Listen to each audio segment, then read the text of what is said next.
Retro. And welcome everybody to another episode of the Animanicast. Boingy, boingy, boingy, boingy. Where are they going? Home. Welcome to Animaniacs.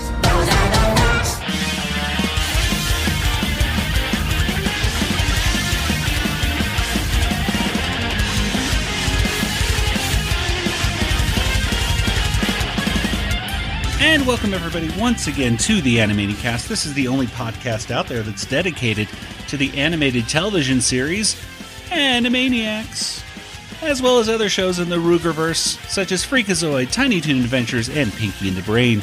But today we are talking about something that I think has been on the minds of a lot of people for many, many days and weeks and possibly months. And that, of course, is the New York Comic-Con Animaniacs panel.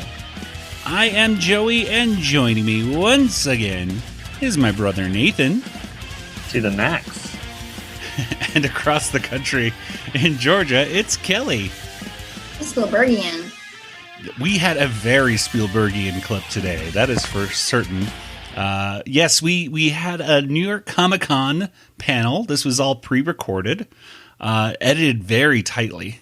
Mm-hmm. I always feel like sorry. 30 minutes. Oh man, they were like get in and out. And in some ways, I think that these New York Comic-Con and San Diego people, they're like, this is how panels should always be done because you don't have any questions from the audience with awkward silences and answers, and you just get in, you say the thing that the studio absolutely okays, and then you're out of there in 30 minutes. But it was a fun panel.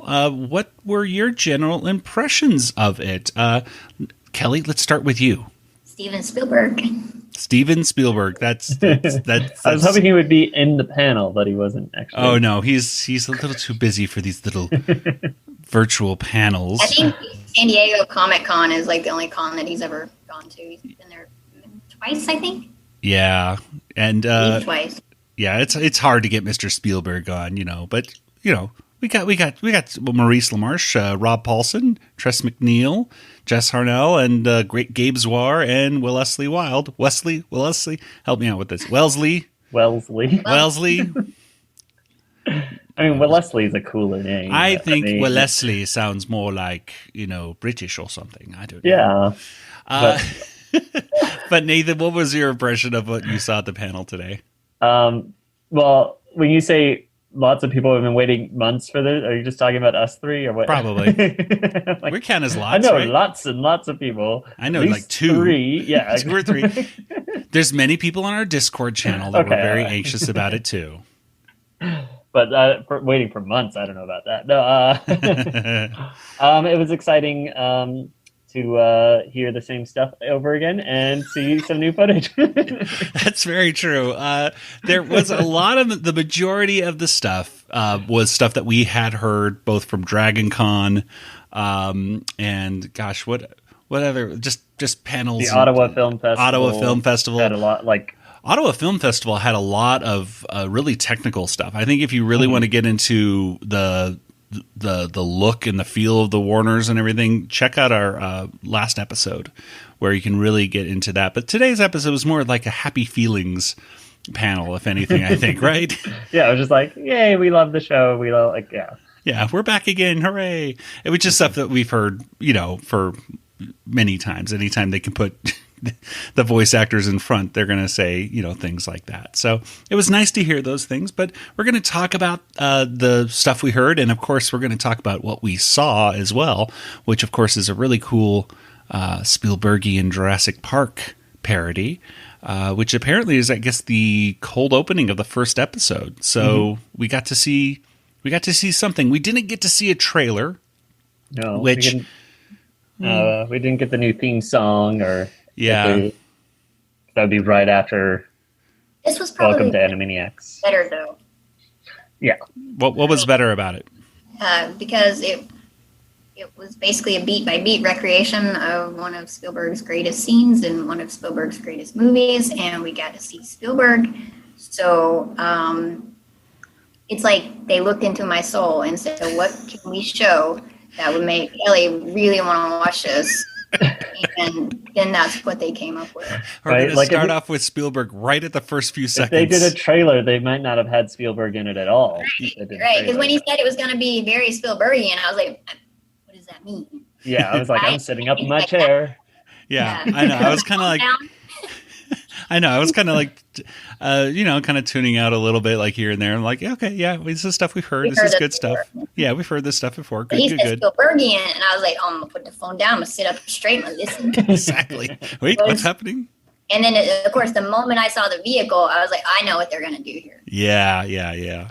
Well, let's talk about some of the things that, and I just wrote down a few different notes right here. First of all, it was nice to see just the voice actors just talking about their characters a bit, and they talked a little bit about the love between the characters and stuff like that, and how Brain would never admit that he had affection for Pinky, but that there is that closeness between those characters, and always nice, obviously, with Rob and Jess, not Rob and Jess, but Rob and Maurice, I mean, to get together, and their camaraderie is so strong, and that just comes across, I think, in the final product. With their animation's got to, because they talked about the family dynamic being mirrored with Jess, Tress, and Rob. With I think Tress said Uncle Mo or Uncle Maurice or whatever, and they all go off of each other and stuff like that. So it was good. They talked about there are more jokes. The moderator, who I think worked for TV Guide, I think. Is his job. I think he works for TV Guide. Sure. Somebody's got to work for TV Guide. They got to be doing something these days, right? Someone in the world works for TV Guide, so why not him? Why not him? But he says there's more jokes per minute than sitcoms. In fact, they mentioned packing jokes a couple times in this. So I mean, that's concerning. Yeah, I first I was like, oh, that's cool, and they talked about how that's going to be like replay value to rewatching it again and again. We get so many jokes in this, and there's a weird balance that you have to do with the idea of packing jokes, in my opinion. Like Mystery Science Theater in my mind was always a show that had lots of jokes in it in the original run, and it would be something I would rewatch episodes of Mystery Science Theater all the time and rehear a joke or suddenly get a joke that I hadn't got before, just based upon my experience of watching other shows and movies that they're referencing. But when it came back to Netflix a few years ago with new voices for Tom Servo and Crow, they really packed in the jokes. And if you watch these clips, it's like there's no room for laughter or pacing. There's just so much jokes. So that's as much as I'm like, oh yeah, lots of jokes are great. The other part of me is like, yeah, but what about the time where there's not a joke and there's like the funny? It becomes funny based upon the silence in between the jokes. You know what I mean? Yeah, and also when the jokes aren't good, it can be bad. Like, don't worry, there's a lot of them. Guardians of the Galaxy 2. I was like the first one's like very funny, and then the second one is just like, oh, we're gonna pack it full of jokes. We're just have joke, or what? And then just like none of the jokes are good. I feel like in the second, it sort of dilutes the quality. It's like I'm like, okay, so now we're just awkwardly sitting here where we're supposed to be laughing at this show. I don't know, like quantity over quality, perhaps. Being an issue. Like, mm-hmm. Yeah, so that as much as I'm like, okay, that's going to be interesting, and because I wouldn't say that the original series was necessarily crammed full of jokes. You know what I mean? I wouldn't call it a joke-packed show. They I would say the jokes judiciously. Yes, and it's and they were, yeah. So that it's going to be a different style. I'm looking forward to seeing how that plays out. And they talked about cutaways and things like that, and I'm like, oh, that sounds like Family Guy.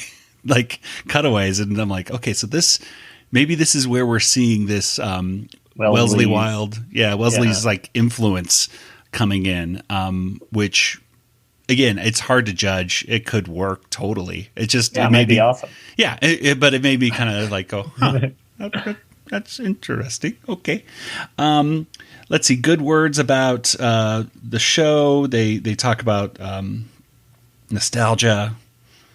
I wrote down the word script, which I don't know what that meant, but apparently they had a script. They showed a script. That's right. They showed us. Yes, that's why Nathan's here to go. They showed it. That's right. They showed a few other clips. I'm going to pull it up right now here on my computer. It's from that same video session that they showed in that teaser trailer. Yes. Same kind of whatever day that was. Right.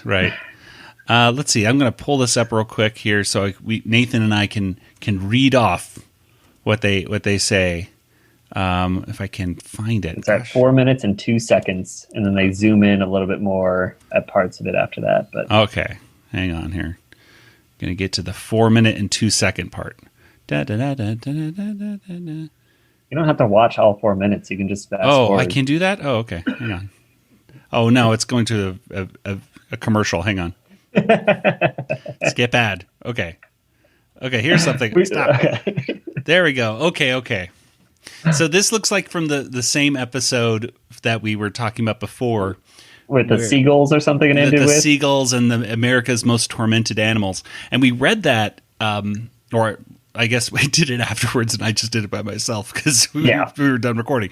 But what we have been told later by someone working on the show was that actually that whole last page got changed, and so that wasn't even the ending of the Pinky and the Brain episode anymore. So chances are what we see right here with this script may or may not be in the final product. But with that in mind, I'm at the 4 minute and what does this say, 4 second thing? It's not show. It's showing me kind of a weird angle on this. It's 4 minutes and 2 seconds. I know you can't read all of it. It's kind of. But what's interesting is this takes place in 1998. Of mice and memes. Ha ha ha ha. I get it. Like of mice. They already did Of Mice and Men, isn't that already? I believe so. I believe that was already an episode. This one was written, says, by Kathleen Ches.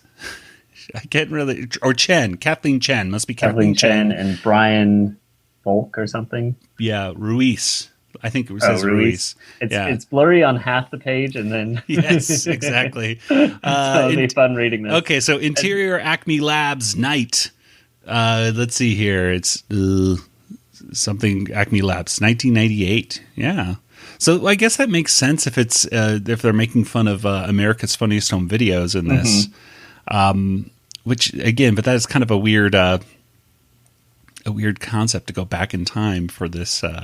Well, I'm guessing this will all be taking place. Maybe this will be showing like what the Pinky and the Brain have been up to since. But you know, the funny thing is though with Pinky and the Brain and the Warners, and they can take place in just any time period. Yeah. You know, the Brain and Pinky were in the 1950s for Big Ear's Noodle Noggin. You know, it's it just depends on, you know, whatever. So anyway, let's go ahead and go through it. So it starts off with Pinky wearing a bathrobe, sits on People magazine like a couch. The headline reads, Kiss Anonymous someone. Snacking on 3D Doritos. Ooh, and Surge. Pinky turns on a something to the vein of a program. There it is, program to the vein of America's Funniest Home Videos. And Bob Saget says, I'm your host, Bob Saget, but my friends call me Bobby, and my ex-wife doesn't call me at all. That's pretty funny. Now for the week's best clips. On the screen, a parakeet has a head something, and Bob Saget says, don't try this at home.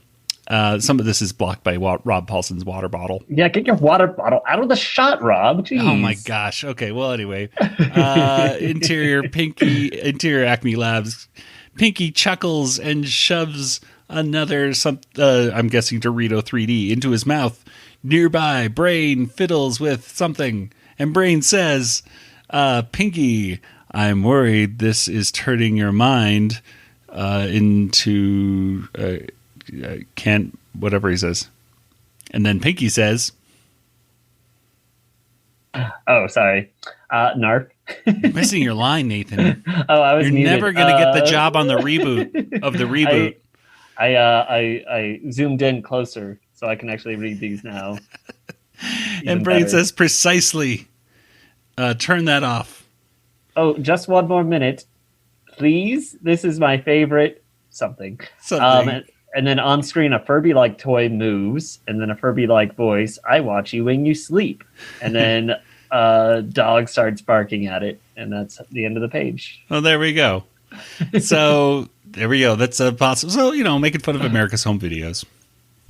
That was something that honestly may not even really be in the final production. It sounded like in this first episode, Pinky and the Brain try to take over the world with Instagram. Is what? Yeah, with like YouTube or something. Wasn't there? I thought there was something on YouTube on the last one too. Well, I don't know. He was talking about in this first episode. There's a segment that talks about Instagram, right? And someone's trying to take over the world. I assume Pinky and the Brain would be trying to take over the world with Instagram. Is there like time travel? I don't know exactly what's going on with it. But America's Funniest Home Videos, and I believe in the other script that we saw was dealing with YouTube, watching YouTube at the end of the episode. Yeah. So perhaps time travel is in this episode of some sort. But again, all of this might be completely changed. Completely. Exactly. Because there's probably a reason they're even showing us the script to begin with, but that it is useless. We scrapped it. Yeah, exactly. I'm just going off by the moderator. There's something about Instagram in the first episode since he had seen it. Yeah, he saw a whole episode. What I'm concerned about is like you said, the Instagram and YouTube and they're trying to be too maybe edgy and trendy, and then the fact that they looked ahead and it's like, oh, what's going to be relevant or important in 2020, and wrote to that, and of course none of it's relevant now because the Olympics. Yeah they mentioned the Olympics. Why focus on real life events when there's plenty of timeless jokes and things that they could have pulled from that wouldn't have been out of fashion a year from now. Yeah, I was watching, and that's true. And Rob did mention that key word right there of timeless, and and that is, I think, something that Animaniacs is above all is timeless, and that's what really this new show needs to be.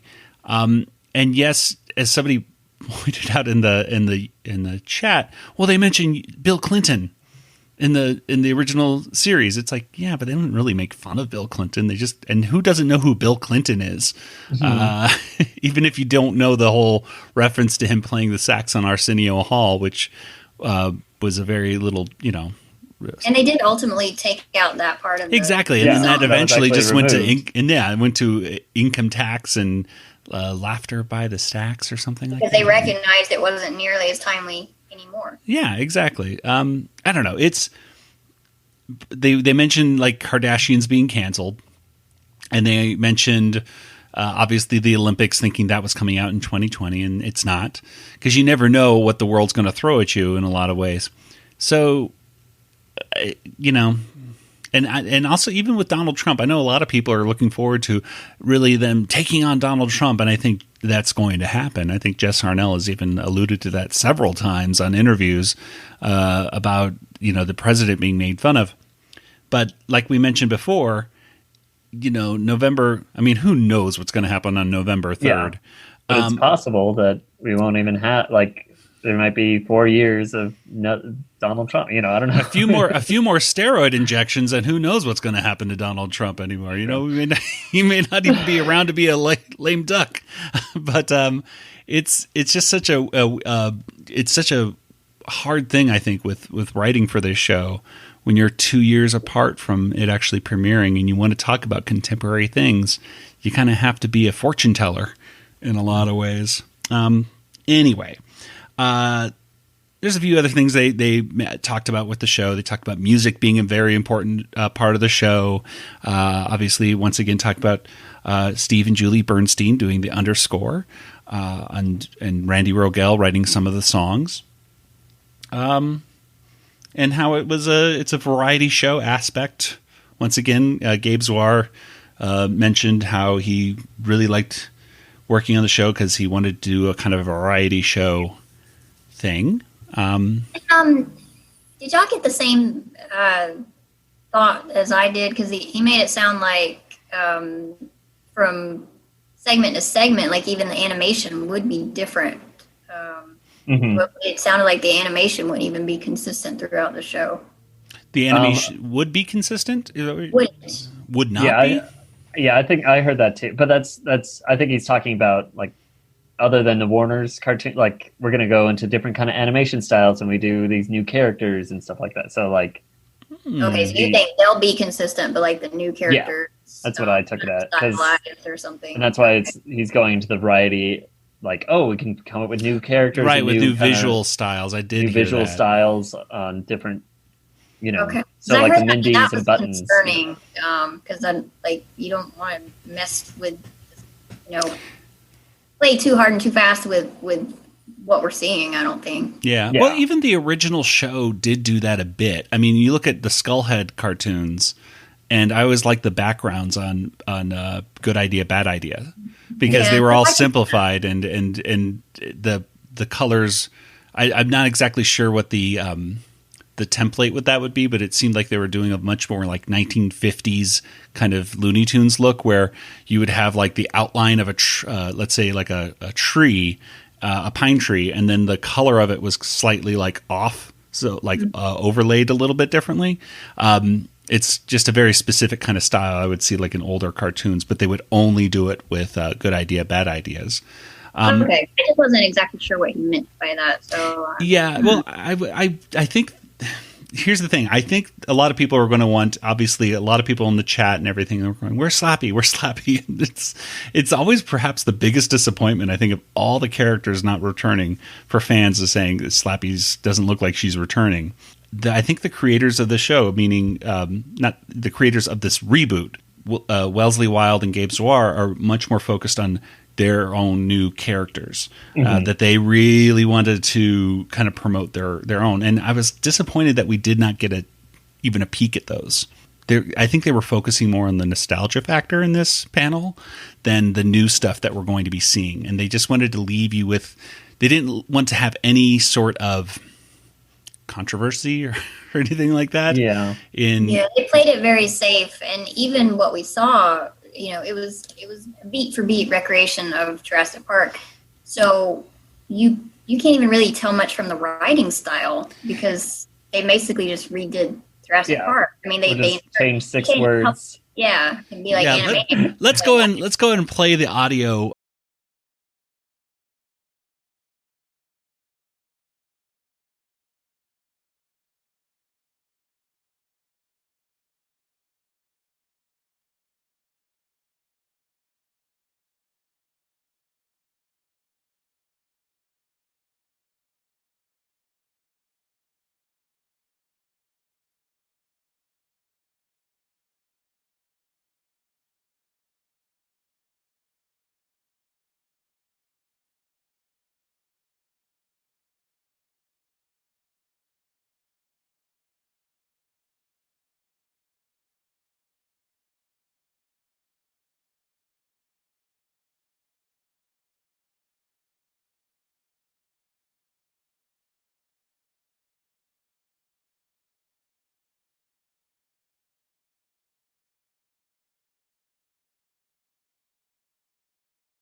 Look at the Warners in. They changed a lot worse than I thought they did, but it's still very heavily inspired by Jurassic Park. Yeah. I mean, it wasn't. I mean, they did. But you're right, though. They didn't really get a chance to really show off the new writing that much when they're parroting.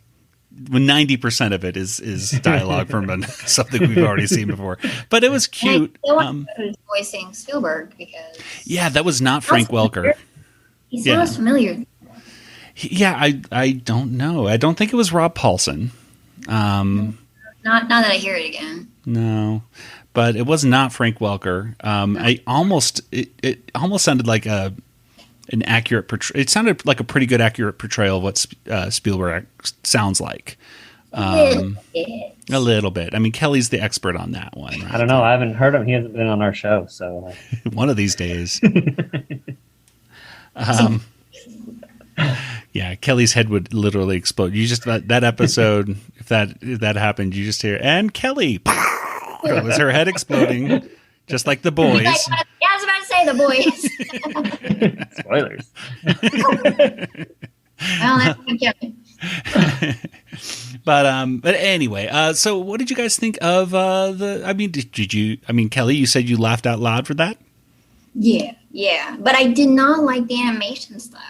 The animation, okay. Let's. I'll talk about that in a second. Nathan, what were your general impressions of the clip that you saw?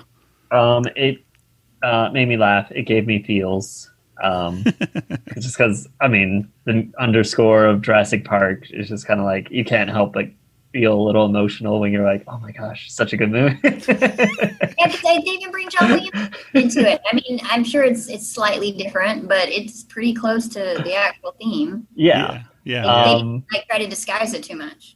And I really thought the Hulu executive being the lawyer was very funny. So yeah, that was the part that on both watches. Yeah, on both parts, Hulu executives say we're going to make a fortune. That was funny. I mean, putting him in that role was good. You know, it was nice. It was definitely humorous. It made me smile. But like you were saying, Kelly, the animation. It kind of felt. I showed it to my wife right afterwards, and I said, "What did you think?" She goes, "That animation looked weird."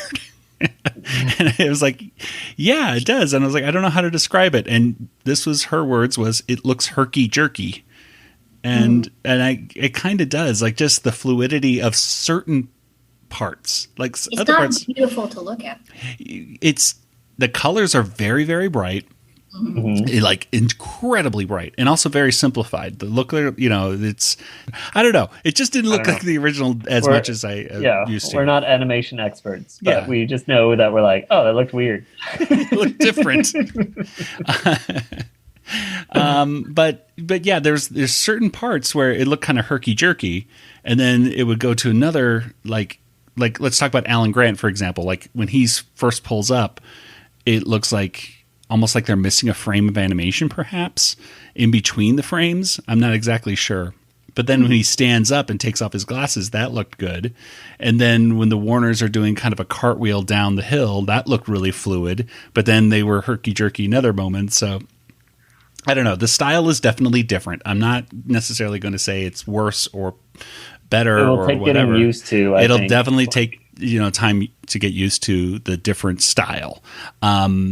But I don't know. What any other general impressions? I think I said all I could really about that in first part. Nathan, Kelly? I did like the way Spielberg looked. They made him look a lot like John Hammond, yes. But he also looked a lot like himself. So, because now he's got white hair and stuff, and in real life, Steven has grayish hair, and a lot less hair than he used to. So, so I like the way they blended the Hammond and Spielberg and came up with what they have. So, and of course, he's wearing a baseball hat like always. Yeah, with kind of a Warner Brothers-ish / I almost thought it was a Universal logo at first, and then I looked at it again and said, no, it's the Warner Brothers shield, but like blue. And I did like how they put Warner Brothers logos on the car instead of the Jurassic Park logo and stuff like that. I noticed they called them the Warner Brothers and not the Animaniacs. I was just thinking that from last week, from that one artist or whatever. Right, we did have some feedback saying they shouldn't call the show, but they said "Welcome to Animaniacs" also. So that's true.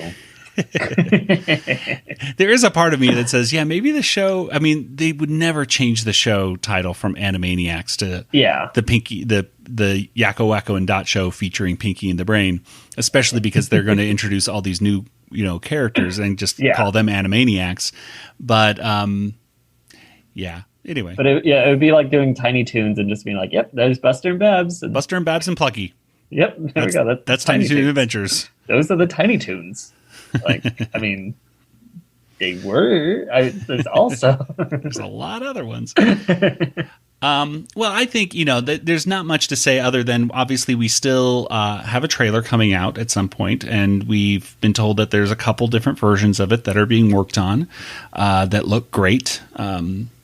And at least that's the words from the people obviously behind the production. It's good to think that there's great confidence behind it. And we can't wait to actually see more and get a lot more specific information other than the positive love fest that we saw today, which is always great. But it's also stuff that, obviously we've been following it so closely that we're like, where's the new stuff? We got this. And that was great. We got a very Spielbergian clip.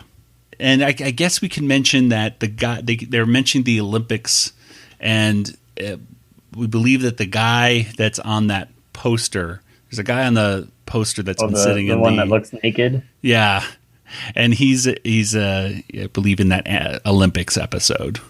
That makes sense. From what we were kind of made to believe is that he'll be in that Olympics episode and probably nothing else.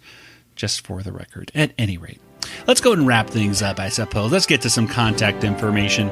Nathan, where can people get in contact with you online? Oh, Joey, I'm on Twitter. JangoFT, that's me. And Kelly, what about you? I'm also on Twitter, Yoda Princess, YODAPRNCSS, or email me, Kelly at BigShinyRobot.com. All right, and as for the Animaniacast, you can reach us over on Facebook and Twitter and Instagram, and you can head on over to our Discord channel as well. We can talk to some great other fans about all the great stuff that you're seeing about Animaniacs every day, as well as talking about the original stuff as well.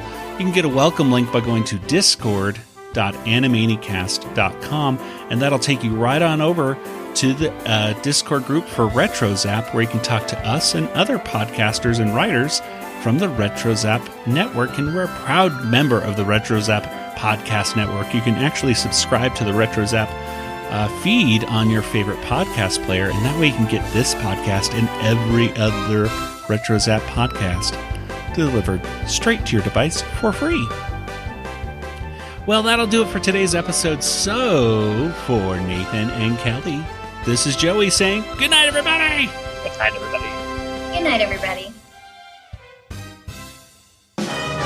This podcast is not endorsed by Warner Brothers or Amblin Entertainment and is intended for entertainment and information purposes only. Animaniacs, Tiny Toon Adventures, Freakazoid, the Warner Brothers logo, all names, pictures, and sounds are registered trademarks and/or copyrights of their respective trademark and copyright holders. All original content of this podcast is the intellectual property of the Animanicast unless otherwise indicated.